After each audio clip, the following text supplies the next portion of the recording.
Magic Bangla television, বিনোদন এখন হাতের মুঠোয়।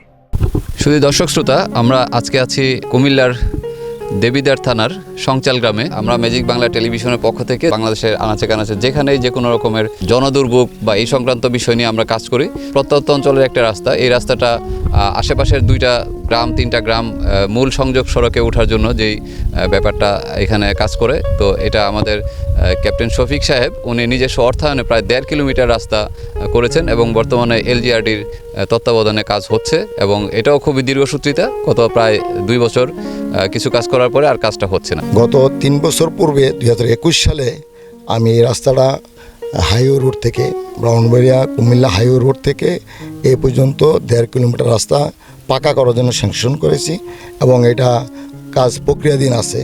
3 বছর যাবৎ রাস্তাটা স্যাংশন হওয়ার পরেও ঠিকাদার রাস্তাটাকে যথাসময়ে কাজ করতেছে না।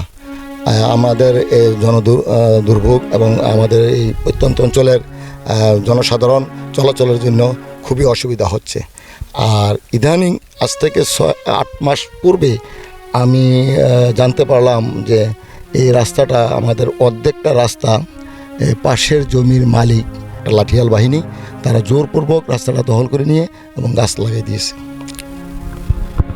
ধন্যবাদ। আমরা এখানে আসলে দুর্ভোগের চরম একটা অবস্থা। 2টা জিনিস আমরা প্রতীয়মান হচ্ছে। এক হচ্ছে যে এলজিআরডির কাজের দীর্ঘসূত্রিতা, দীর্ঘ 3 বছরও কাজের কোনো রকমের বাস্তবায়নের বা সঠিক কোনো পদক্ষেপ নেওয়া হয়নি, জানি না অলিখিত কী কারণ। আর সবচেয়ে বড় একটা যেটা সমস্যা, এই রাস্তাটা দিয়ে আমরা যতদূর জানি যে সিএনজি অটোরিকশা বা অন্য প্রাইভেট কার এগুলো চলার মতন একটা উপযোগী রাস্তা ছিল।